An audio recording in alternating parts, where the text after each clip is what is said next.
Oke, kita mulai. Bismillah. Assalamualaikum warahmatullahi wabarakatuh. Kami dari kelompok satu akan mempresentasikan terkait materi pada mata kuliah wawasan pendidikan. Kami kelompok satu ada Ani Rahmawati, Anindita Fadilah, Azahra Putri Haikal, Bintang Trifeminia, Dewi Nawangsari, Ismail, Nurul Huda, Pertiwi Ratnaningsih, Rey Ramsa Pandita, Risma Puspitasari, Ryuki Satria, dan Werlis Yana Marni N. Oke, lanjut. Oke, kali ini eh, kita akan membahas mengenai latar belakang terkait materi yang akan kita sampaikan, yang akan kami sampaikan, mohon maaf. Yang pertama ada pendidikan adalah pilar utama pembangunan manusia, masyarakat, dan bangsa, mencakup pengembangan nilai, transfer ilmu, dan pembentukan karakter. Ya, sebagai proses yang kompleks, pendidikan pastinya melibatkan peran strategis pendidik dan potensi unik manusia sebagai individu dan makhluk sosial. Pendidikan tak hanya berfokus pada aspek akademis, tetapi juga moral, sosial, dan budaya, serta berkontribusi pada demokrasi, keadilan sosial, dan pembangunan ekonomi. Yang sama-sama kita tahu, tokoh pendidikan ya seperti Ki Hajar Dewantara, Raden Ajeng Kartini, dan para pemikir dunia lainnya seperti Lev Vygotsky turut memperkaya teori dan praktik pendidikan ya pada saat ini. Pemahaman mendalam tentang peran pendidikan penting untuk mewujudkan masa depan yang cerah. Next. Nah, rumusan masalah pada materi yang akan kami sampaikan ya. Dalam hal ini kita akan membahas pertama, bagaimana konsep manusia, pendidikan, dan karakter pendidik saling terkait dalam proses pendidikan. Yang kedua, bagaimana tujuan, fungsi, dan urgensi pendidikan bagi pengembangan karakter, budaya, dan peradaban manusia. Yang ketiga, bagaimana hubungan dan peranan pendidikan dalam bidang sosial, ekonomi, dan politik. Yang keempat, bagaimana gagasan dan kontribusi tokoh-tokoh pendidikan nasional dalam mempengaruhi perkembangan pendidikan. Dan yang kelima, bagaimana gagasan dan kontribusi tokoh-tokoh pendidikan internasional dalam mempengaruhi perkembangan pendidikan. Lanjut. Nah, tujuan penulisannya yang pertama menjelaskan konsep manusia, pendidik dan karakter pendidik saling terkait dalam proses pendidikan. Yang kedua, mengidentifikasi tujuan, fungsi serta urgensi pendidikan bagi pengembangan karakter, budaya dan peradaban manusia. Yang ketiga, menjelaskan hubungan serta peranan pendidikan dalam bidang ekonomi, sosial dan politik. Yang keempat, kami akan menguraikan gagasan dan kontribusi tokoh-tokoh pendidikan nasional dalam mempengaruhi perkembangan pendidikan, dan yang kelima menguraikan gagasan dan kontribusi tokoh-tokoh pendidik internasional dalam mempengaruhi perkembangan pendidikan saat ini. Lanjut, kita akan masuk pada chapter pertama, hakikat pendidikan yang akan disampaikan oleh Ryuki Satria dan Ismail. Oke, untuk pembahasan pertama ada oleh Ryuki Satria, silakan. Jadi, menurut ahli, konsep manusia ini di dalam bahasan ini saya mengambil eh, dari beberapa ahli. Yang pertama dari Karl Marx, Thomas Aquinas, Bertrand Russell, dan Ludwig Binswanger. Jadi, menurut Karl Marx, manusia adalah entitas yang dapat dikenali dan diketahui. Kemudian, menurut Thomas Aquinas, manusia adalah substansi yang komplit yang terdiri dari badan dan jiwa. Kemudian, menurut Bertrand Russell, manusia adalah makhluk yang diciptakan dalam keadaan mencari keuntungannya sendiri. Dan menurut Ludwig Binswanger, manusia adalah makhluk yang memiliki kemampuan untuk menyadari bahwa ia ada dan mampu mempertahankan posisinya dia di dunia. Next.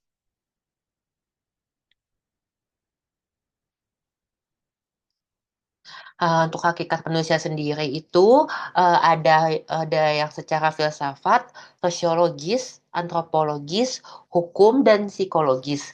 Secara filsafat, manusia terdiri dari dua aspek, yakni tubuh dan jiwa.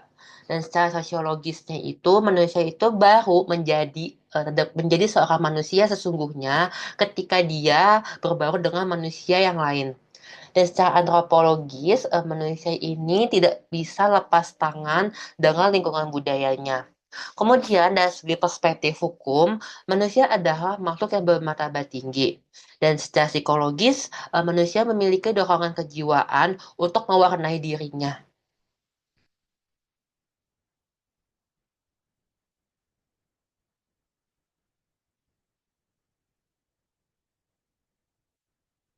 Next.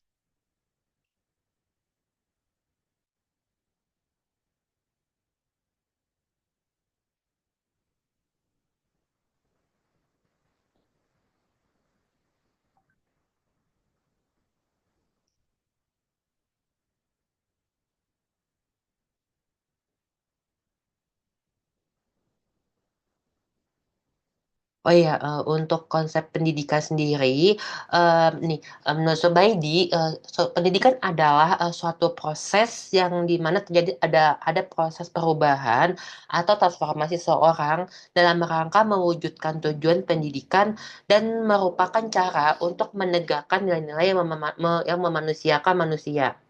Dalam Undang-Undang Nomor 20 Tahun 2003 tentang Sistem Pendidikan, pendidikan merupakan usaha secara sadar dan terencana untuk mewujudkan suasana belajar dan pembelajaran agar peserta didik secara aktif mengembangkan potensi dirinya untuk memiliki kekuatan spiritual keagamaan, pengendalian diri, kepribadian, kecerdasan, akhlak mulia, serta keterampilan yang diperlukan untuk diri dan masyarakat.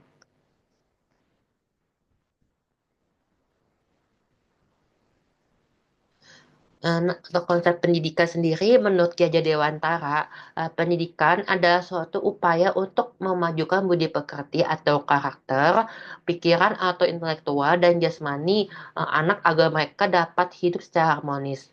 Dalam artikel terbaru oleh Garcia dan Lopez tahun 2023 disebutkan bahwa pendidikan berbasis digital menjadi salah satu tren utama dalam mempersiapkan siswa dalam menghadapi tantangan global. Baik, lanjut. Saya lanjutkan pemaparannya. Kalau tadi berbicara mengenai hakikat manusia dan konsep pendidikan, sekarang ada peran dan tantangan pendidikan. Kita mulai dari peran pendidikan. Di sini ada 5 poin yang menjadi peran pendidikan. Yang pertama ada membentuk karakter individu. Yang kedua, peran pendidikan mengembangkan keterampilan untuk berpikir kritis. Yang ketiga, mempersiapkan individu untuk berkontribusi dalam lingkungan masyarakat. Yang keempat, ada menanamkan nilai-nilai moral dan etika dalam kehidupan sehari-hari. Dan yang terakhir, yang kelima, memberdayakan individu untuk menjadi seorang pembelajar sepanjang hayat. Jadi pembelajarannya dari awal lahir sampai nanti eh, di meninggal seperti itu ya sepanjang hayat. Yang ke yang selanjutnya ada tantangan pendidikan. Ada 4 poin yang akan disampaikan. Yang pertama ada ketimpangan akses terhadap pendidikan berkualitas ya masih banyaknya akses yang tidak merata terhadap pendidikan yang berkualitas. Yang kedua ada kurangnya relevansi kurikulum dengan kebutuhan dunia kerja, terutama bagaimana sekolah menengah kejuruan. Yang ketiga ada minimnya integrasi teknologi dalam proses pembelajaran. Masih banyak ya sekolah-sekolah atau eh, proses pembelajaran yang belum dapat terintegrasi dengan teknologi saat ini ya. Yang keempat ada rendahnya kualitas pelatihan pendidik di beberapa wilayah. Lanjut. Nah, ketika kita sudah mengenal apa itu pendidikan ya, kita akan membahas mengenai konsep pendidik ya. Di dalamnya ada pengertian dari pendidik, ya. Pendidik adalah individu yang bertanggung jawab untuk mendampingi dan memfasilitasi proses pembelajaran. Di sini disampaikan pendidik tidak hanya menyampaikan ilmu pengetahuan saja, ya, tetapi membentuk karakter pendidik. Di sini sudah dijelaskan menurut Undang-Undang Nomor 14 Tahun 2005 tentang guru dan dosen, ya, pendidik adalah tenaga profesional yang bertugas merencanakan dan melaksanakan proses pembelajaran serta mengevaluasi hasil pembelajaran. Jud. Nah, di sini apa saja sih yang harus dimiliki oleh seorang pendidik? Di sini ada 7 karakter pendidik ya yang disampaikan. Yang pertama, pastinya pendidik harus mampu memaparkan materi dengan baik. Ya, harus mempunyai kompetensi pada bidangnya. Yang kedua, ikhlas dan sabar ya. Yang ketiga, harus berhati mulia ya karena mendidik anak bangsa seperti itu. Yang keempat, pastinya harus berkarakter baik. Yang kelima, profesional ya dalam mengerjakan pekerjaannya. Yang keenam, tidak membanding-bandingkan antar peserta didik atau siswa.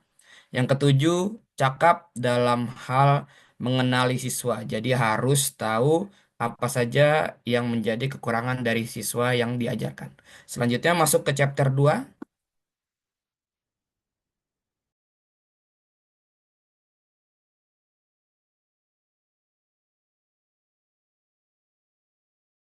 Ya, selanjutnya di chapter 2 ini akan membahas mengenai tujuan, fungsi, dan urgensi pendidikan bagi pengembangan karakter, budaya, dan peradaban manusia. Di mana dijelaskan pendidikan merupakan salah satu pilar utama ya dalam membangun karakter, kemudian budaya, dan peradaban manusia. Nah, di sini para ahli ini bersepakat bahwa pendidikan tidak hanya mencakup aspek akademis saja, tetapi juga melibatkan aspek moral, kemudian sosial, dan juga budaya. Maka dari itu, pendidikan memiliki peran penting dalam membentuk generasi yang berkarakter, kemudian memiliki identitas budaya yang kuat, serta memiliki kemampuan berkontribusi pada perkembangan peradaban. Nah, di sini juga eh, ketika kita memahami tujuan, fungsi, dan urgensi pendidikan, kita dapat lebih menghargai peran vitalnya dalam pembentukan karakter, pengembangan budaya, dan juga peradaban manusia. Next. Di sini dijelaskan mengenai tujuan pendidikan. Nah, di sini sih berbagai macam ya tujuan pendidikan itu kan sangat luas. Tetapi di sini salah satunya yaitu pembentukan karakter individu, di mana pendidikan bertujuan untuk membentuk kepribadian yang baik dan mengembangkan nilai-nilai moral serta etikanya. Melalui apa? Melalui proses pendidikan, individu diharapkan dapat mengintegralisasi nilai-nilai seperti integritas, kemudian tanggung jawab, dan juga empati yang sangat penting di dalam interaksi sosial dan juga kehidupan sehari-hari. Di sini selurus dengan apa namanya Ki Hajar Dewantara di tahun 2013, di mana tujuan pendidikan yaitu memerdekakan manusia. Dalam pandangan ini, pendidikan bertujuan untuk membebaskan individu dari ketidaktahuan serta juga kebodohan dan keterbelakangan. Next.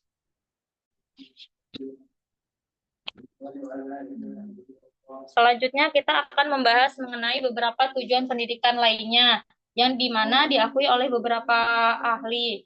Yang pertama yaitu mengembangkan potensi individu, yang kedua membentuk karakter yang kuat, yang ketiga membekali individu dengan keterampilan hidup, dan yang keempat melestarikan serta mengembangkan budaya. Next. Di sini dijelaskan selain tujuan yang tadi sudah dijelaskan, yang kedua yaitu mengenai fungsi pendidikan. Di sini fungsi pendidikan salah satunya yaitu sebagai sarana transfer pengetahuan dan juga keterampilan, di mana pendidikan menyediakan landasan pengetahuan dasar yang diperlukan individu untuk memahami dunia di sekitar mereka, dan juga mengembangkan keterampilan praktis yang relevan untuk kehidupan sehari-hari dan pekerjaan. Di mana selain itu juga pendidikan berfungsi sebagai alat sosialisasi yang mengajarkan norma, kemudian nilai, dan juga budaya kepada individu. Di sini fungsi pendidikan yang lain yaitu sebagai wahana pengembangan potensi individu dan juga promosi pemikiran kritis. Pendidikan menyediakan ruang bagi individu untuk mengeksplorasi minat mereka, mengembangkan kreativitas, dan juga mendorong inovasi. Next. Selanjutnya yaitu beberapa fungsi pendidikan menurut para pakar ahli ya. Yang pertama yaitu sebagai fungsi sosial, yang kedua sebagai fungsi ekonomi, dan yang ketiga sebagai fungsi politik. Di mana di dalam fungsi sosial ini pendidikan berperan sebagai alat untuk mentransmisikan nilai-nilai sosial yang dominan pada masyarakat. Pendidikan juga membantu individu memahami peran dan tanggung jawab mereka dalam kehidupan sosial. Di dalam fungsi ekonomi, di sini pendidikan memainkan peran penting dalam mempertahankan nilai-nilai budaya dan juga identitas nasional. Di dalam fungsi politik, pendidikan berperan dalam membentuk warga negara yang sadar akan hak dan kewajiban mereka. Next. Selanjutnya akan dibawakan oleh Kak Bintang. Oke, terima kasih Kak Werlis. Kita akan membahas tentang urgensi pendidikan dalam pengembangan karakter, budaya, dan peradaban. Urgensi pendidikan sendiri itu adalah pengembangan karakter yang tidak dapat diremehkan, terutama dalam konteks di dunia yang semakin kompleks dan penuh tantangan. Pendidikan sangat berperan penting dalam membentuk nilai-nilai moral dan etika yang membimbing individu dalam berinteraksi dengan sesama dan mengambil keputusan dalam kehidupan sehari-hari. Pendidikan itu yang efektif menurut laporan OECD Education pada tahun 2020 itu harus mengintegrasikan pengembangan karakter sebagai bagian integral dari kurikulum. Organisasi pendidikan juga dalam pengembangan karakter juga terlihat dari kebutuhan untuk mempersiapkan individu dalam menghadapi ketidakpastian dan perubahan yang cepat di era modern. Nah, terus ada juga pelestarian dan pengembangan budaya. Pendidikan memiliki urgensi yang signifikan dalam pelestarian dan pengembangan budaya karena pendidikan berfungsi sebagai alat utama untuk mentransmisikan nilai-nilai, tradisi, dan pengetahuan budaya kepada generasi yang mendatang. Melalui kurikulum yang mencakup sejarah, sastra, seni, dan studi budaya, pendidikan juga membantu untuk menjaga dan memperkenalkan warisan budaya yang berharga. Menurut laporan UNESCO World Heritage Education Report pada tahun 2022, pendidikan memainkan peran kunci dalam melestarikan situs warisan budaya dan tradisi dengan mendidik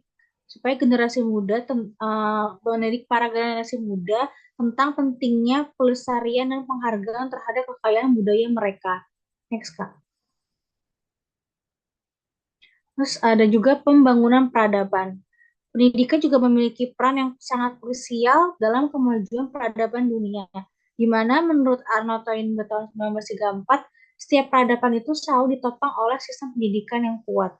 Pendidikan yang berkualitas itu mendorong kemajuan di berbagai bidang seperti ilmu pengetahuan, teknologi, dan seni, yang pada gilirannya dapat mendorong kemajuan peradaban.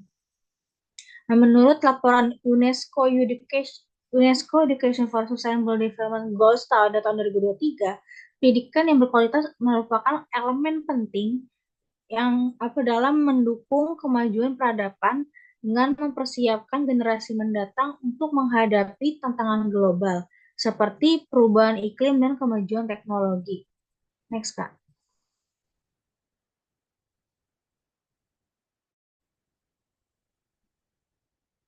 Lalu ada beberapa pendapat para ahli mengenai pendidikan. Menurut Ki Hajar Dewantara, pendidikan bertujuan untuk memerdekakan manusia dalam segala aspek kehidupan. Di mana Ki Hajar Dewantara ini pernah memperkenalkan konsep Ingarso Sungtulodo, Ingmadio Mangunkarso, dan Tuturi Handayani, yang berarti pemimpin itu harus memberikan teladan, membimbing di tengah masyarakat, dan memberikan dorongan dari belakang. Filosofi ini menjadi dasar dalam sistem pendidikan yang humanis dan demokratis, di mana pendidikan memampukan manusia untuk berkembang secara utuh dan menjadi bagian aktif dari masyarakat. Lalu ada pendapat dari John Dewey, atau filsuf pendidikan asal Amerika, di mana pendidikan menurut dia adalah proses pembelajaran seumur hidup yang bertujuan untuk mengembangkan potensi individu. Yang ketiga ada filosof asal Brasil atau Paulo Freire. Dia mengatakan pendidikan itu harus berorientasi pada pemberdayaan individu untuk mampu berpikir kritis. Yang keempat ada Thomas Lickona. Menurut dia, pendidikan karakter sama pentingnya dengan pendidikan intelektual. Lickona juga memperkenalkan konsep karakter education yang mencakup 3 elemen utama, yaitu mengetahui apa yang benar atau moral knowing, merasakan apa yang benar, moral feeling, dan melakukan apa yang benar atau moral action. Terus lalu menurut Emil Durkheim, pendidikan adalah alat untuk menjaga stabilitas sosial dan budaya dalam masyarakat. Yang terakhir, menurut Muhammad Nud atau mantan Menteri Pendidikan dan Kebudayaan Republik Indonesia, menekankan pentingnya reformasi pendidikan untuk memenuhi tuntutan global dan teknologi. Thanks, Kak.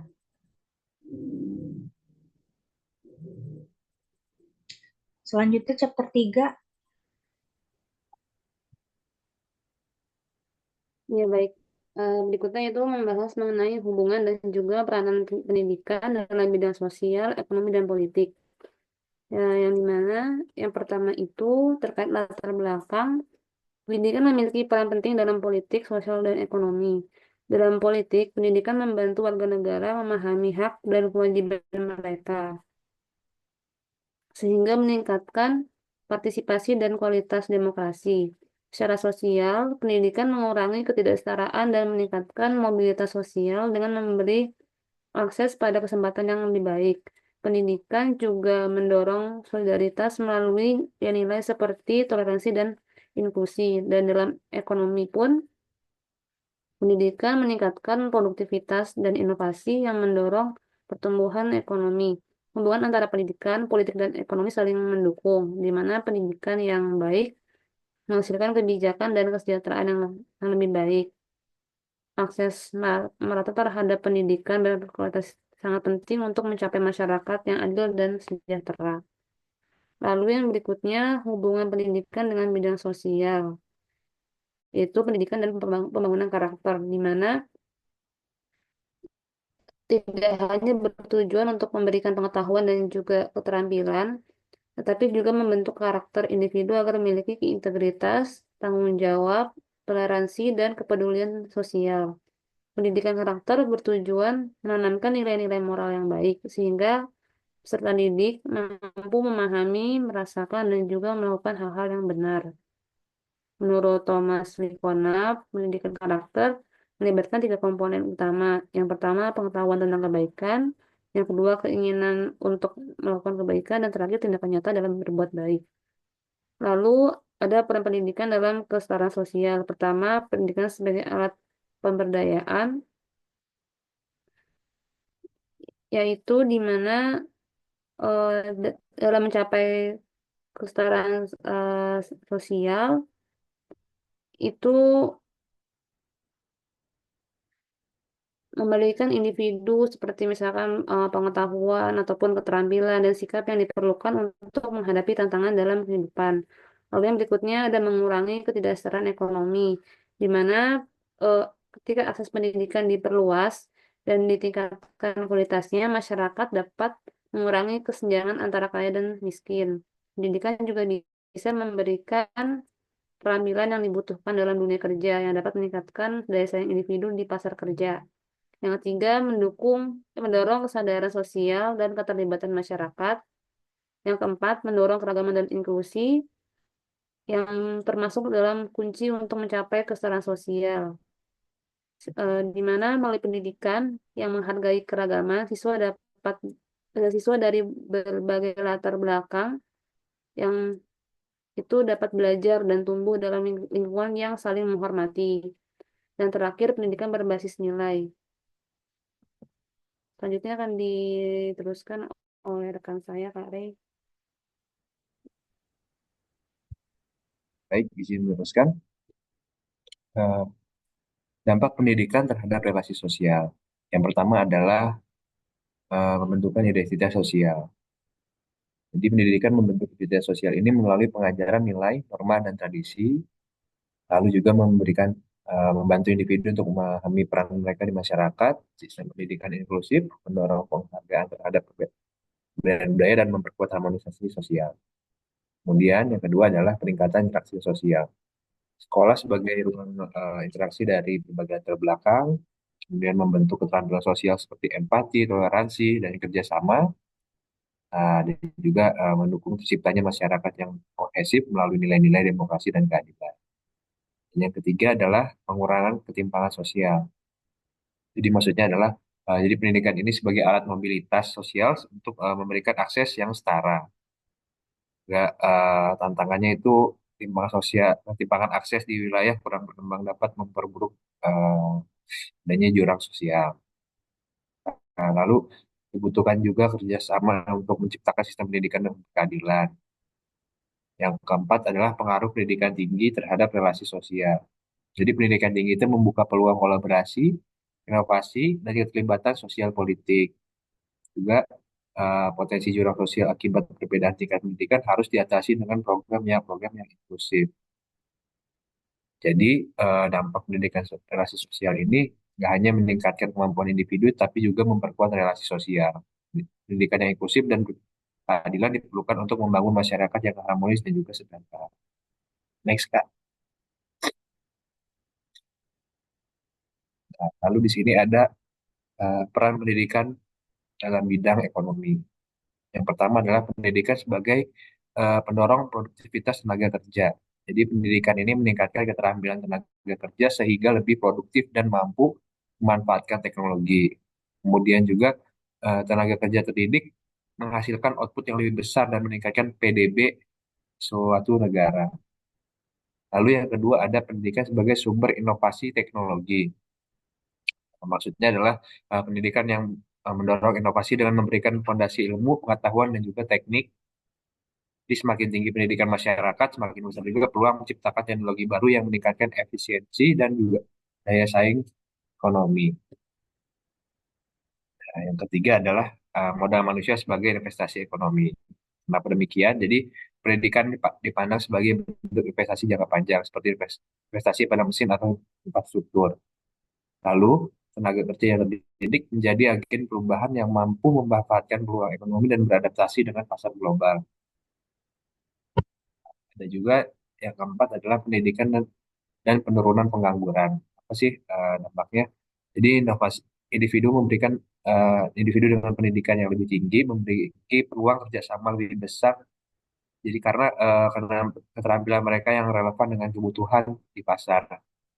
Lalu pendidikan yang berfokus pada teknologi modern dapat membantu meningkatkan angka pengangguran di era digital. Kelima adalah pendidikan sebagai fondasi pembangunan berkelanjutan, pendidikan menciptakan masyarakat sejahtera, mengurangi kesenjangan sosial dan mendorong pertumbuhan ekonomi inklusif. Kemudian eh, fokus pada karakter, kewirausahaan, inovasi, dan membantu generasi menghadapi tantangan global. Next, peran pendidikan dalam bidang politik.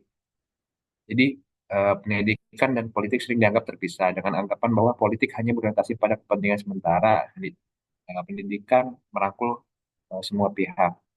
Namun pendidikan politik yang benar dapat menjadi fondasi penting bagi individu untuk memahami hak dan kewajiban mereka, serta bersikap positif dan adil dalam berbagai lingkungan. Ada juga menurut pandangan para ahli, yaitu Paulo Freire, pendidikan demokrasi itu harus melibatkan siswa dan dialog dan refleks kritis sehingga mampu memahami dan mengatasi masalah sosial dan politik serta mengembangkan kemampuan berpikir kritis untuk berpartisipasi aktif dalam masyarakat. Selanjutnya akan dijelaskan oleh rekan saya.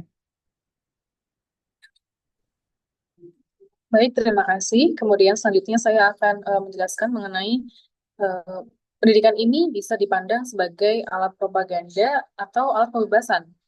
Menurut seorang ahli bernama Paulo Freire, dia bisa menyatakan bahwa pendidikan ini bisa berfungsi sebagai alat propaganda, di mana dalam pendekatan ini dilihat sebagai proses transfer pengetahuan, di mana guru berperan sebagai pemberi dan juga siswa sebagai penerima pasif. Model ini bersifat menindas karena siswa tidak didorong untuk berpikir kritis atau memahami dunia di sekitar mereka.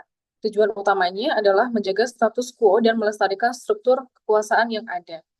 Pendidikan jenis ini biasa digunakan sebagai alat propaganda untuk mempertahankan ideologi dominan dan mengontrol pemikiran siswa. Kemudian yang kedua, pendidikan juga bisa berperan sebagai alat pembebasan atau liberating education.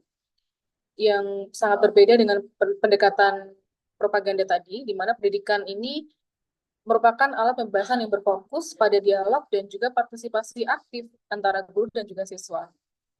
Freire menyebutkan bahwa pendidikan dialogis ini siswa dianggap sebagai individu yang berpikir kritis dan mampu memahami serta mengubah realitas sosial mereka. Pendidikan ini menekankan pada kesadaran kritis yang memungkinkan siswa untuk menyadari kondisi penindasan yang mereka alami dan mendorong mereka untuk bertindak demi perubahan sosial. Kemudian pendidikan ini juga berperan penting, maaf Kak sebelumnya, pendidikan ini berperan penting dalam membentuk warga negara yang sadar akan hak dan juga kewajibannya. Pendidikan membantu warga negara memahami hak dan kewajiban mereka, seperti hak untuk memilih dan bersuara, serta kewajiban membayar pajak dan juga mematuhi hukum. Dengan pengetahuan ini, mereka dapat berpartisipasi aktif dalam demokrasi dan juga berkontribusi pada kemajuan masyarakat. Di mana pendekatan tersebut bisa dilakukan yang pertama melalui pendidikan kewarganegaraan. Sorry Kak, sebelumnya. Yang kedua, bisa melalui pengembangan kesadaran kritis dan juga dengan mendorong partisipasi sosial. Kemudian yang selanjutnya, next,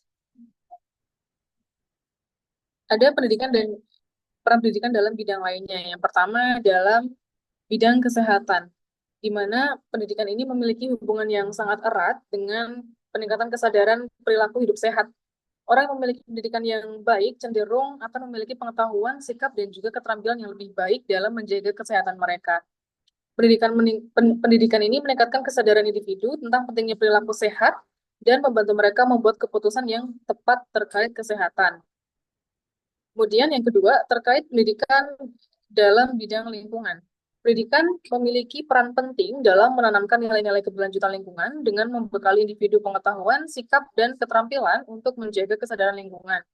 Melalui pendidikan, masyarakat diajarkan tentang pentingnya kelestarian sumber daya alam, pengelolaan sampah, dan pengurangan jejak karbon, sehingga dapat memotivasi mereka untuk berperilaku lebih ramah lingkungan.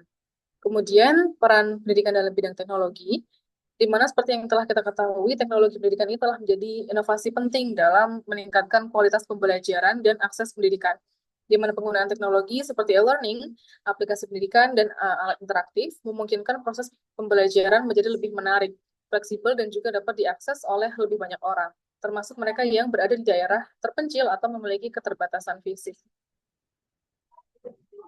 Next, Kak. Nah, kemudian ada beberapa pendapat para ahli tentang pendidikan. Yang pertama, menurut John Dewey menyatakan bahwa pendidikan adalah kehidupan sosial itu sendiri, bukan hanya persiapan untuk kehidupan masa depan. Contohnya, yaitu bisa diterapkan melalui pembelajaran berbasis proyek. Kemudian yang kedua, pendidikan menurut Theodorus Coates menyatakan bahwa pendidikan adalah investasi yang menghasilkan tenaga kerja berkualitas dan menjadi modal bagi pembangunan ekonomi yang dapat dilaksanakan dengan program pelatihan vokasional. Dan yang terakhir, pendidikan menurut Paulo Freire yang menyatakan bahwa pendidikan harus membebaskan individu dari ketertindasan, bukan memperkuat dominasi, di mana bisa dilakukan program pendidikan melalui program pendidikan komunitas. Selanjutnya akan dijelaskan oleh rekan yang lainnya. Terima kasih. Baik, terima kasih Kak Tiwi. Izin selanjutnya chapter keempat akan dijelaskan oleh saya Nurul Huda dan rekan saya Kak Nira Mawati. Lalu chapter 4 ini adalah mengenai sejarah dan tokoh-tokoh penting nasional yang berpengaruh. Topik pembahasan dalam chapter keempat ini ada 5, di mana yang pertama mengenai Ki Hajar Dewantara, yang kedua ada Muhammadiyah, yang ketiga ada NU atau Nahdlatul Ulama, yang keempat ada Raden Ajeng Kartini, dan yang kelima ada Dr. Sutomo. Next, Kak. Pertama, Ki Hajar Dewantara. Ki Hajar Dewantara di sini terlahir dengan nama Raden Mas Suwardi Sardjaningrat. Beliau lahir di kota Yogyakarta pada tanggal 2 Mei 1889. Hari kelahirannya kemudian diperingati setiap tahun oleh bangsa Indonesia sebagai Hari Pendidikan Nasional, yaitu setiap tanggal 2 Mei. Next. Biografi Ki Hajar Dewantara adalah Ki Hajar Dewantara pertama kali bersekolah di ELS, yaitu Sekolah Dasar untuk Anak-anak Eropa, dan melanjutkan pendidikannya di Stovia. Ki Hajar Dewantara juga terlibat dalam pergerakan nasional melalui organisasi Budi Utomo. Pada tanggal 3 Juli 1922, sekolah tersebut bernama National Otherwise Institute Taman Siswa, yang kemudian kita kenal sebagai Taman Siswa. Metode pengajaran yang dikenalkan oleh Ki Hajar Dewantara dikenal sebagai metode Amung, yang menekankan pendidikan berbasis kasih sayang, kemandirian, dan kepedulian. Next.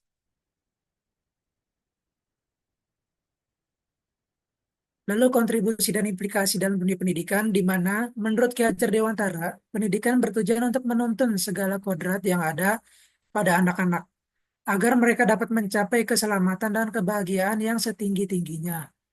Pendidik itu hanya dapat menuntun tumbuh atau hidupnya kekuatan kodrat yang ada pada anak-anak, agar dapat memperbaiki lakunya, bukan dasarnya, dan tumbuhnya kekuatan kodrat anak. Semboyan pendidikan yang dicetuskan oleh Ki Hajar Dewantara ada 3, di mana yang pertama adalah Ingarsa Sumtulodo, atau diartikan sebagai di depan memberi teladan, Ingmade Mangun Karsa, di tengah membangun semangat, dan Tuturi Handayani, yang artinya di belakang memberi dorongan. Next, Kak.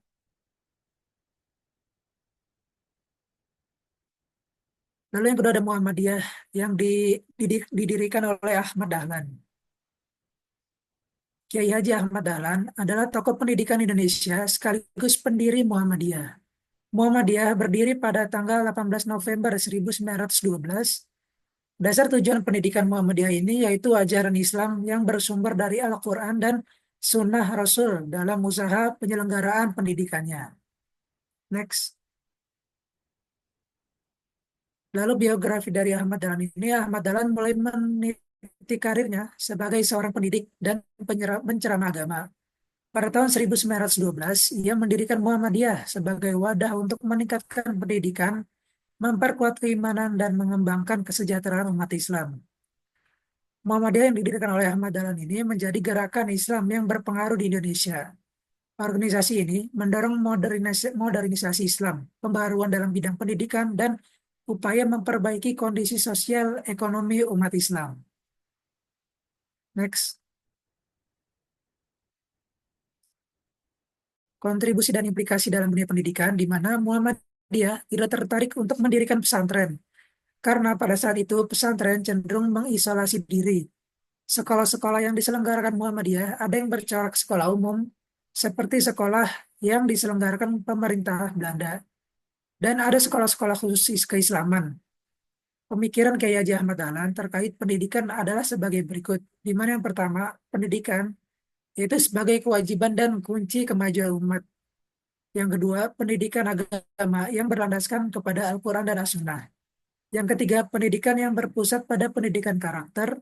Yang keempat, pendidikan yang merangkul semua golongan. Yang kelima, pendidikan yang relevan dengan kebutuhan dan tantangan zaman. Next. Lalu ada Nahdlatul Ulama atau NU yang didirikan oleh Kiai Haji Hasyim Asy'ari. Kiai Haji Hasyim Asy'ari adalah seorang ulama dan tokoh Muslim Indonesia yang berperan penting dalam sejarah Islam dan pergerakan kemerdekaan Indonesia. Ia lahir pada tanggal 10 April 1871 di Gedang, Jombang, Jawa Timur, dan meninggal pada tanggal 25 Juli 1947 di Yogyakarta. Ia adalah pendiri organisasi Islam terbesar di Indonesia, yaitu Nahdlatul Ulama atau NU, yang didirikan pada tahun 1926.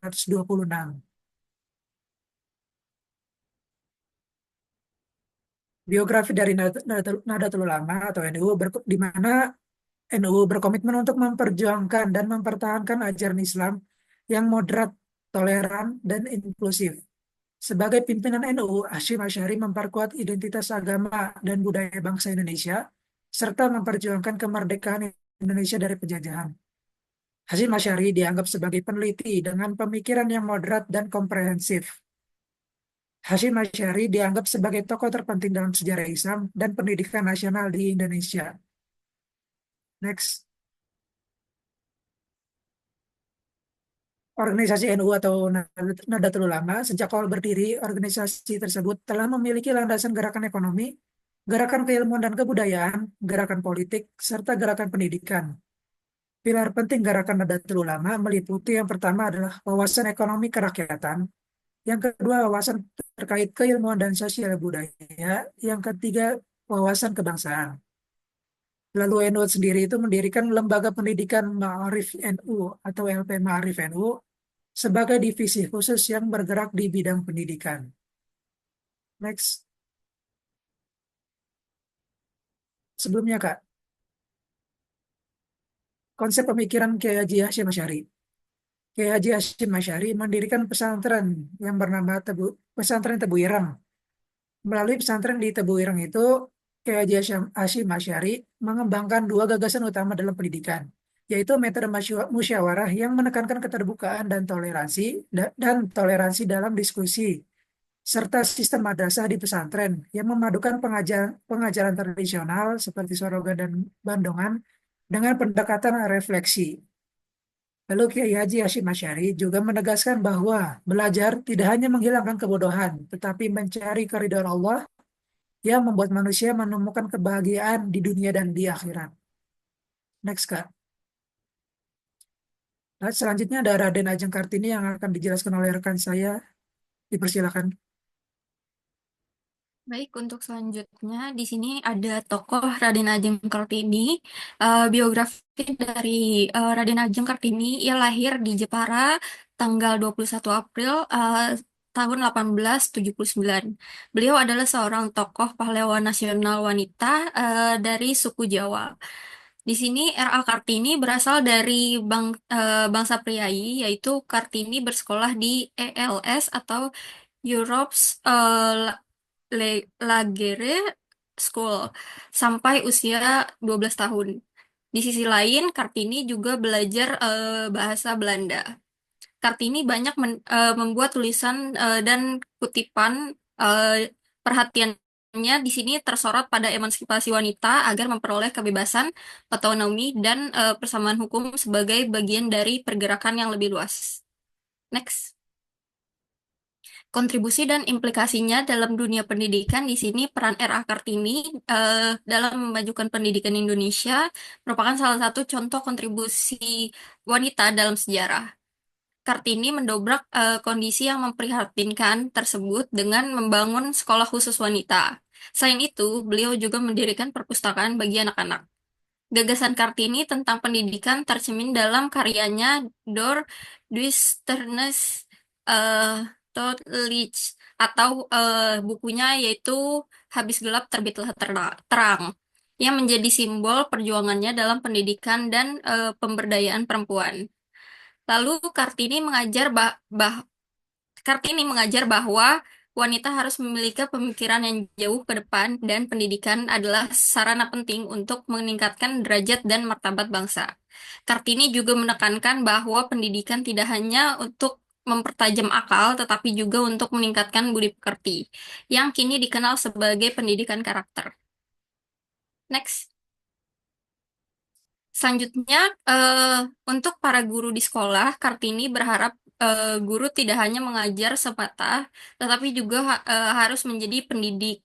Nah, di sini dalam notanya berjudul Berilah Orang Jawa Pendidikan, di sini Kartini dengan tegas mengatakan guru-guru memiliki tugas rangkap, yaitu menjadi guru dan pendidik. Mereka harus melaksanakan pendidikan rangkap itu, yaitu pendidikan pikiran dan budi pekerti.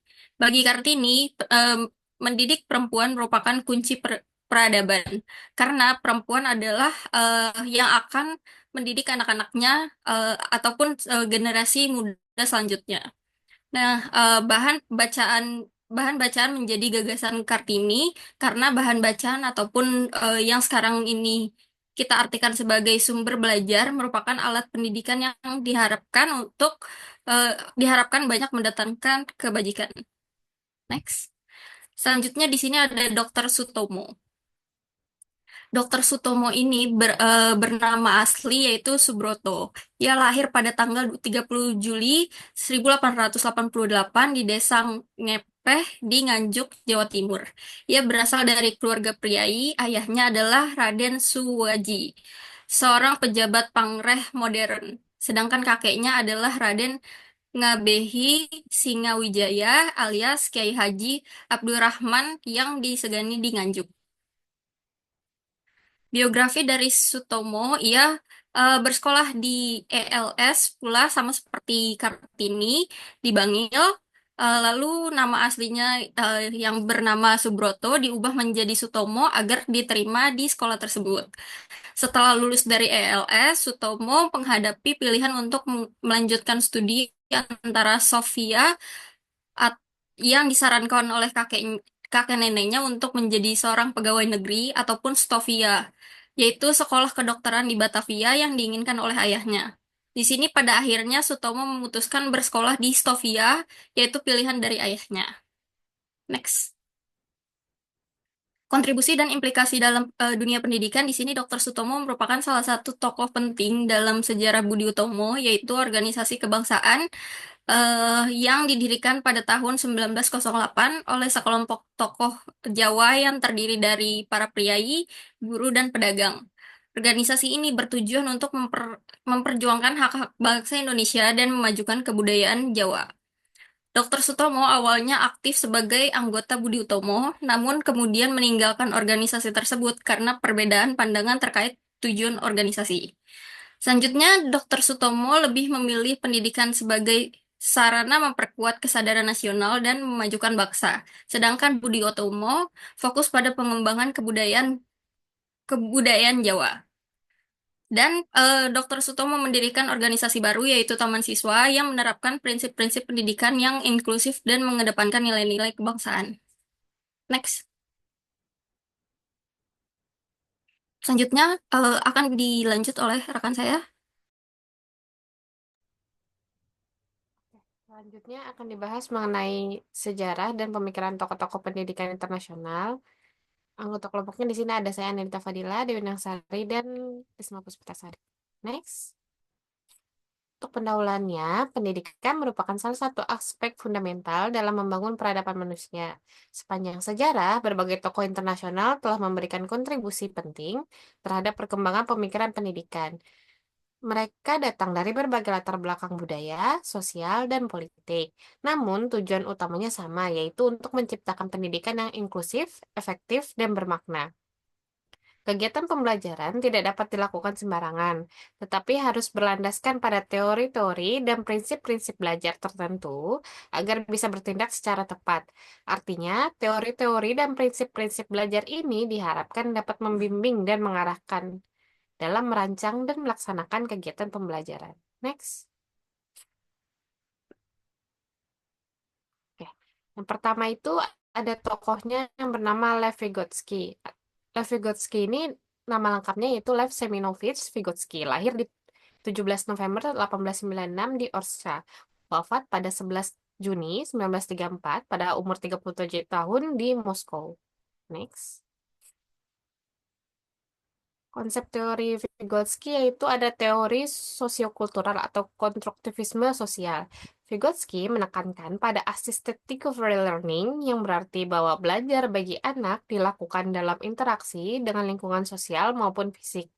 Pendekatan konstruktivis membahas tentang bagaimana pengetahuan anak terbentuk sebagai dampak dari proses pendidikan. Menurut Vygotsky, pengetahuan seorang terbentuk karena adanya interaksi antara seseorang individu dan lingkungan dan orang lain yang secara terus-menerus melakukan eksplorasi terhadap lingkungan yang ada di sekitarnya. Next. Selanjutnya ada teori mengenai bahasa. Terdapat 3 tahap perkembangan yang dideskripsikan dalam tabel berikut. Yang pertama itu ada tahap social speech atau external speech, yaitu dari usia 0 sampai 3 tahun. Dalam tahapan ini, bicara biasanya dilakukan untuk mengontrol tingkah laku dan untuk mengekspresikan pemikiran sederhana seperti emosi. Kemudian ada tahap egocentric speech, yaitu dari usia 3 sampai 7 tahun, yang mana dalam tahap ini, anak-anak lebih sering berbicara dengan diri mereka sendiri. Mereka membicarakan apa yang mereka lakukan dan mengapa mereka melakukannya.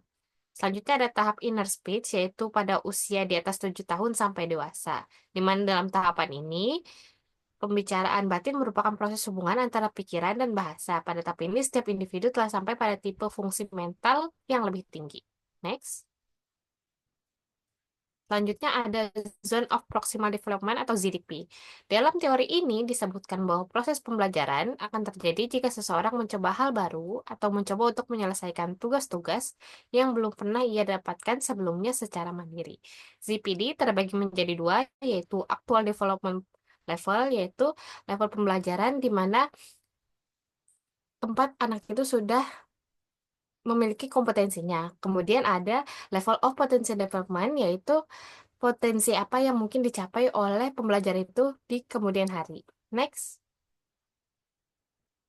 Berikutnya ada scaffolding. Scaffolding adalah salah satu komponen yang paling mendasar dalam teori Vygotsky. Scaffolding merupakan teknik untuk mengubah level dukungan selama sesi pengajaran dengan orang yang lebih ahli. Next. Oke, selanjutnya akan dijelaskan oleh rekan saya. Oke, baik. Saya akan melanjutkan tokoh internasional dalam dunia pendidikan. Berikutnya ada Jack Mezirow, lahir pada 1 September 1923 di New York dan wafat tahun 2014. Seorang sosiolog Amerika dan profesor emeritus untuk pendidikan orang dewasa.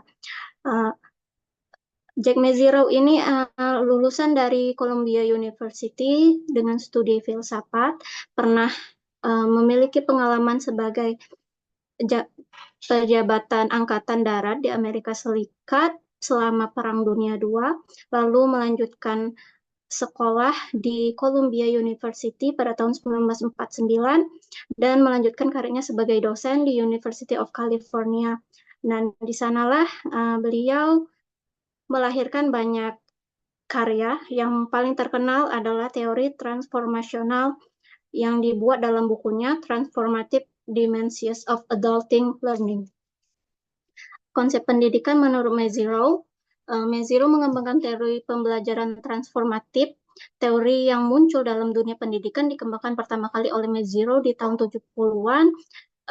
Teori ini dikembangkan berdasarkan hasil penelitian yang dilakukannya oleh sekelompok wanita yang putus sekolah, yang kembali bersekolah setelah sekian lama mereka meninggalkan bangku sekolah.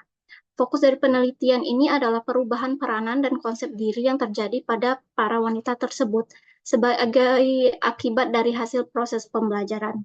Studi tersebut menghasilkan kesimpulan adanya perubahan asumsi dan cara berpikir para wanita yang seiring dengan muncul dan berkembangnya kesadaran kritis sebagai hasil pengalaman pembelajaran. Selanjutnya.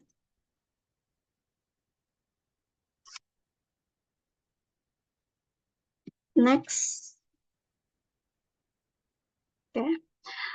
Pengertian pendidikan transformatif menurut Mezirow itu adalah sebuah proses perubahan makna lama yang dimiliki seseorang menuju makna baru berdasarkan hasil dari revisi interpretasi makna pengalaman sebagai acuan tindakan di masa mendatang dan juga sebagai pembelajaran yang mampu mengubah kerangka acuan yang problematis menjadi lebih inklusif, toleran, reflektif, terbuka, dan secara emosional menerima pembaharuan. Lalu ada 4 tahapan dalam proses transformasi. Yang pertama itu mengelaborasi kerangka acuan berpikir saat ini. Kemudian ada mempelajari kerangka acuan berpikir baru, mengubah cara pandang, dan kemudian mengubah kebiasaan berpikir yang lama menjadi sebuah cara pandang baru yang sudah kita gambar dalam sebuah kerangka acuan. Next. Ada 10 fase proses transformasi itu kita akan mengalami disorientasi atau dilema, kemudian masuk ke fase menguji perasaan bersalah atau malu oleh diri sendiri, kemudian menguji asumsi-asumsi secara kritis, selanjutnya masuk ke fase mengetahui bahwa ketidakpuasan dan proses transformasi dapat dibagi atau dikomunikasikan dengan orang lain dan menegosiasikan perubahan yang sama. Yang tahapan selanjutnya itu melakukan penjajakan terhadap pilihan-pilihan yang akan peran, hubungan, dan tindakan baru.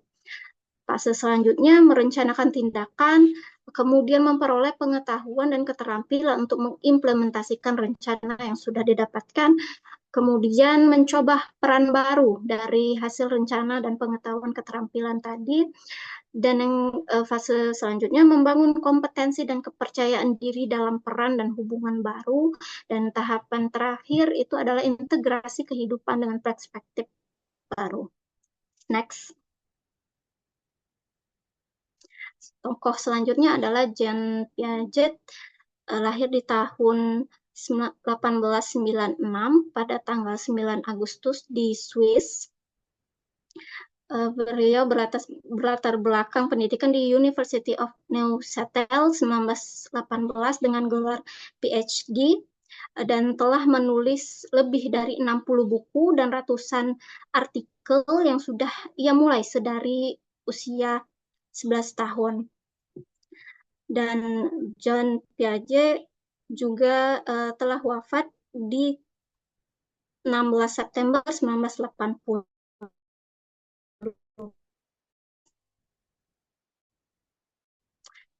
Teori perkembangan kognitif itu pemikiran tentang pendidikan dengan mengembangkan teori perkembangan kognitif manusia berdasarkan minatnya pada biologi terkait adaptasi manusia terhadap lingkungan. Teorinya bahwa kecerdasan manusia ialah mekanisme adaptif dinilai kontroversial pada masanya. Menurut Piaget, perkembangan dipahami sebagai peningkatan kompleksitas, mobilitas, dan juga sistemasi struktur kognitif. Selanjutnya,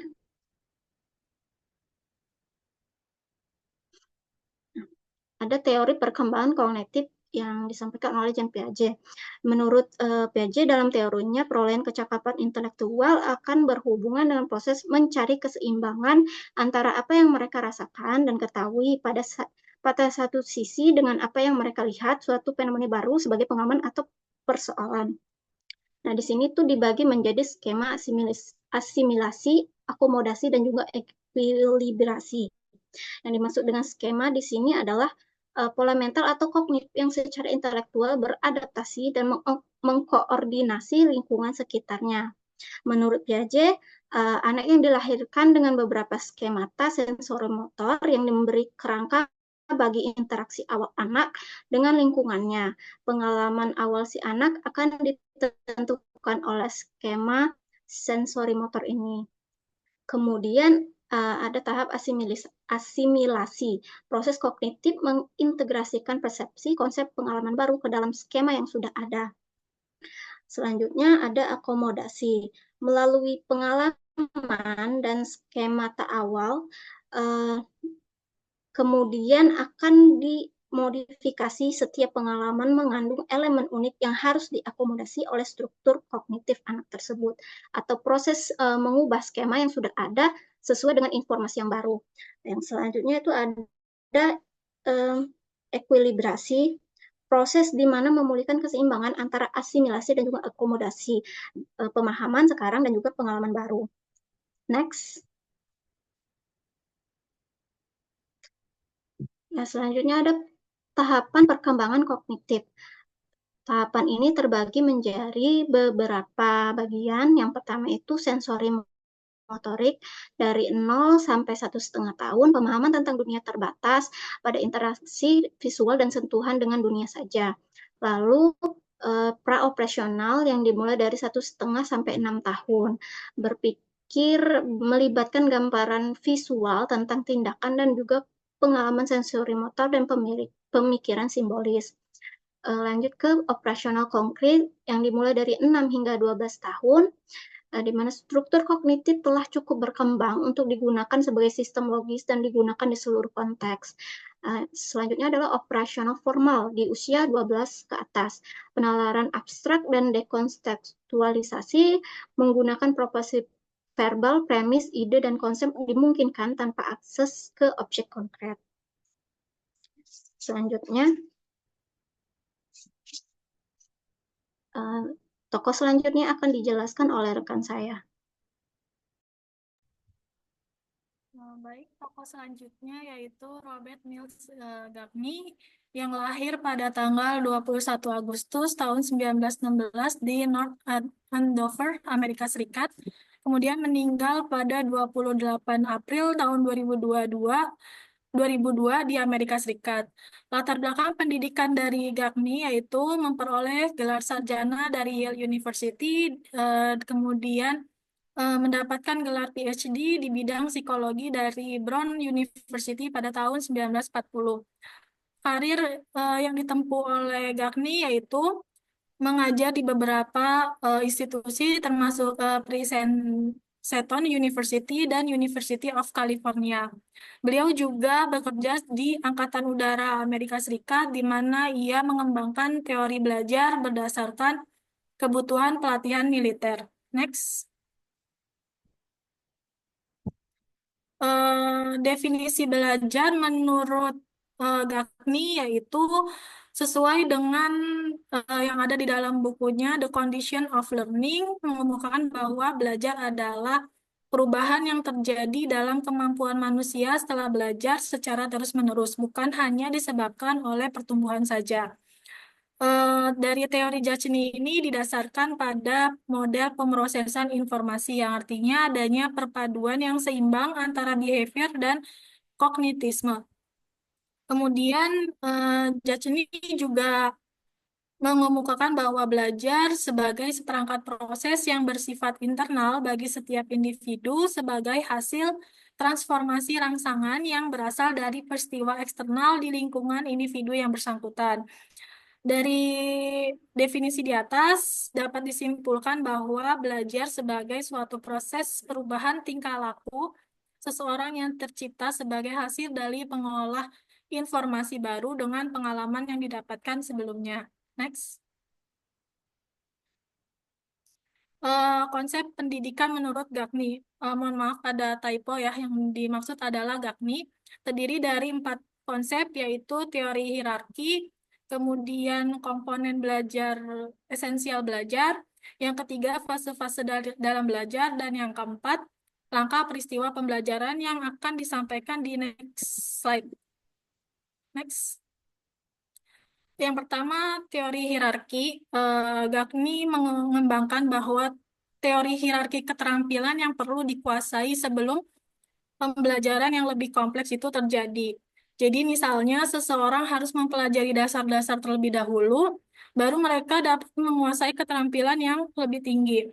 Selain itu, Gagny merupakan seorang penganut aliran psikologi tingkah laku.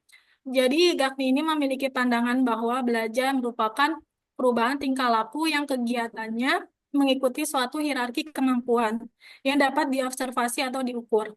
Next. Selanjutnya, komponen esensial dalam belajar yang terdiri dari 3 kondisi. Yang pertama, kondisi internal merupakan kondisi yang yang ada di dalam individu yang dibutuhkan untuk mencapai hasil belajar dan juga proses kognitif yang terjadi di dalam diri seseorang. Dan yang kedua, kondisi eksternal yang merupakan rangsangan yang berasal dari luar lingkungan yang mempengaruhi seseorang dalam proses pembelajarannya. Hal ini dapat meliputi motivasi, perhatian, dan juga ingatan dari kemampuan yang dipelajari sebelumnya. Dan yang terakhir, hasil belajar sebagai suatu kemampuan internal yang sudah menjadi milik pribadi seseorang dan dicerminkan dalam wujud perbuatan tertentu. Dari komponen hasil belajar ini terdapat 5 hierarki. Yang pertama, keterampilan intelektual. Yang kedua, informasi verbal. Kemudian strategi kognitif, sikap, dan keterampilan motorik. Next.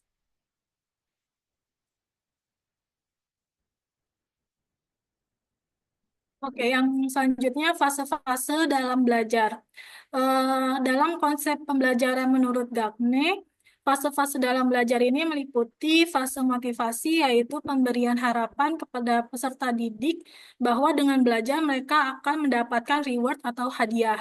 Reward atau hadiah yang dimaksud yaitu berupa penambahan ilmu pengetahuan. Dan yang kedua, fase pengenalan, di mana siswa memperhatikan stimulus tertentu, kemudian menangkap artinya dan memahami stimulus tersebut. Yang ketiga, fase perolehan, di mana fase ini siswa memperoleh pengetahuan baru, kemudian menghubungkan informasi yang diterima dengan pengetahuan sebelumnya. Yang ketiga, yang keempat, fase penyimpanan, yaitu fase penyimpanan informasi, di mana sarana menyimpan informasi bagi manusia yaitu ingatan atau memori. Dan yang terakhir, fase pengungkapan kembali, yaitu fase mengingat kembali atau memanggil kembali informasi yang ada di dalam memori. Next. Eh, Kemudian 9 peristiwa pembelajaran menurut Gardner. Yang pertama, menimbulkan minat dan memusatkan perhatian peserta didik. Yang kedua, menyampaikan tujuan pembelajaran. Yang ketiga, mengingat kembali konsep atau prinsip yang telah dipelajari. Yang keempat, menyampaikan materi pembelajaran. Kemudian memberikan bimbingan atau pedoman untuk belajar. Selanjutnya, memperoleh unjuk kerja atau merespon peserta didik. Yang ketujuh, memberikan umpan balik tentang kebenaran. Yang kedelapan, mengukur atau mengevaluasi hasil belajar. Dan yang kesembilan, memperkuat retensi dan transfer belajar. Next. Kemudian tokoh selanjutnya adalah John Dewey yang lahir pada 20 Oktober tahun 1859 di Burlington, Amerika Serikat dan meninggal pada 1 Juni tahun 1952 di New York, Amerika Serikat.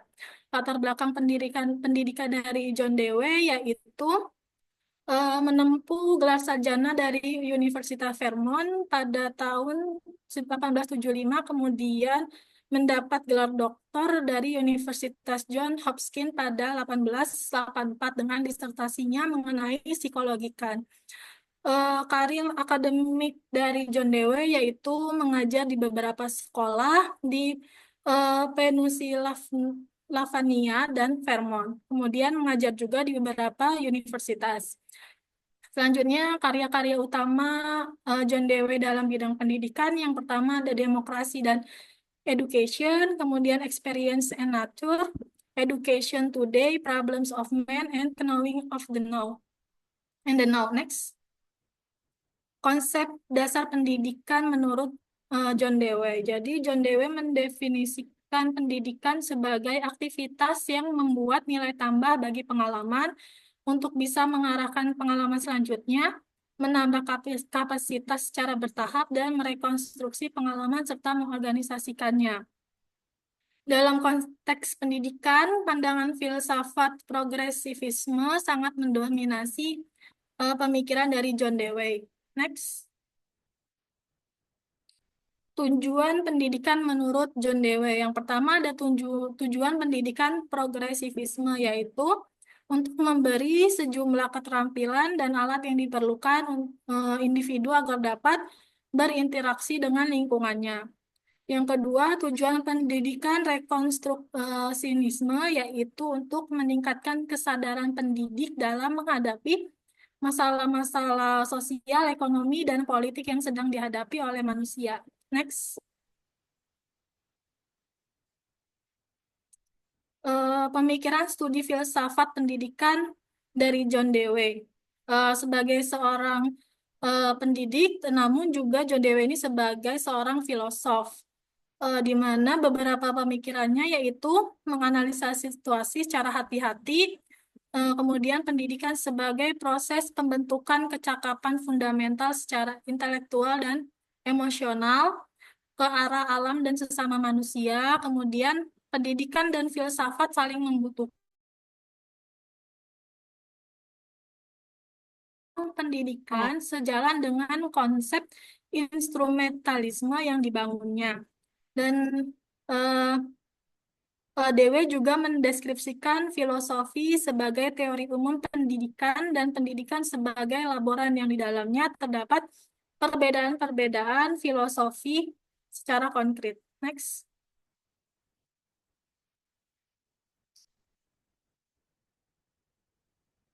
Oke. Kemudian sistem pendidikan menurut John Dewey yang pertama kurikulum. Kurikulum dirancang secara interdisipliner dengan alam sekitar agar dapat menyelesaikan persoalan berupa pengalaman dan rencana siswa. Yang kedua, pendidik. Jadi pendidik harus mengenal sampai di mana siswa ini memerlukan bimbingan dalam keterampilan khusus. Yang ketiga, peserta didik, yaitu siswa dipandang sebagai anak yang aktif, bukan pasif. Dan yang terakhir, sekolah. Sekolah menjadi laboratorium tempat belajar yang hidup dan sebuah upaya model demokrasi. Next. Pemikiran pendidikan menurut John Dewey, yang pertama, pendidikan sebagai proses demokratis, yaitu pendidikan harus mendorong partisipasi aktif, kerjasama, dan komunikasi terbuka. Yang kedua, pendidikan sebagai proses sosial, jadi bukan hanya mentransfer pengetahuan, tetapi juga membentuk individu agar dapat berkontribusi. Yang ketiga, pembelajaran berdasarkan pengalaman. Yang keempat, pendidikan moral menurut John Dewey, yaitu setidak-tidaknya mengandung 3 unsur, yaitu perhatian dan masyarakat, memberikan pengertian kepada anak didik tentang kehidupan, dan keterampilan praktis. Dan yang kelima, konsep pendidikan partisipatif dan progresif. Next. Baik, dari materi yang telah kami sampaikan, dapat disimpulkan bahwa pendidikan merupakan elemen yang sangat penting untuk pembangunan individu dan juga masyarakat. Dalam menciptakan proses pendidikan yang mendalam dan bermakna, konsep manusia, pendidikan, dan sifat pendidik ini saling terkait. Dengan mengedepankan aspek karakter, pendidikan membekali individu dengan dasar-dasar yang kuat untuk menjadi anggota masyarakat yang produktif dan beretika. Fungsi dari pendidikan yaitu mentransfer pengetahuan, sosialisasi, serta pengembangan keterampilan dan berpikir kritis untuk mendukung kemajuan individu dan masyarakat. Dengan memfasilitasi pembelajaran yang komprehensif, pendidikan mendukung pengembangan potensi penuh individu dan kesejahteraan sosial. Adapun urgensi dalam pendidikan yaitu dalam konteks pengembangan budaya dan peradaban manusia ini sangat signifikan. Pendidikan berkontribusi pada pelestarian dan pengembangan budaya dengan mentransmisikan nilai-nilai budaya dan sejarah kepada generasi mendatang. Kemudian, pendidikan memiliki peranan penting dalam bidang sosial, ekonomi, politik yang ketiganya saling terkait. Dalam bidang sosial, pendidikan sebagai alat mengurangi ketidaksetaraan sosial, membangun karakter yang kuat, dan mempromosikan keragaman serta inklusi. Kemudian dalam bidang ekonomi, peranan pendidikan sebagai kunci untuk meningkatkan produktivitas tenaga kerja dan inovasi. Kemudian dalam bidang politik, pendidikan untuk membantu masyarakat dalam memahami hak dan kewajiban sebagai warga negara, kemudian mendorong partisipasi aktif dalam demokrasi dan mendukung pemahaman yang kritis terhadap masalah sosial politik. Kemudian pendidikan juga melibatkan tokoh pendidikan penting yang saling berkontribusi seperti Ki Hajar Dewantara, Muhammadiyah, Nahdlatul Ulama telah membangun sistem pendidikan di Indonesia. Mereka menekankan bahwa pendidikan harus didasarkan pada nilai-nilai kemanusiaan dan kebangsaan. Adapun tokoh-tokoh pendidikan internasional yang berpengaruh seperti Gagne, Dewey, Vygotsky, dan Meziro memberikan kerangka teoritis dan metode praktis dalam meningkatkan diskusi pendidikan di seluruh dunia. Next. Baik, sekian presentasi yang dapat kelompok kami sampaikan. Kurang lebihnya mohon maaf. Wassalamualaikum warahmatullahi wabarakatuh.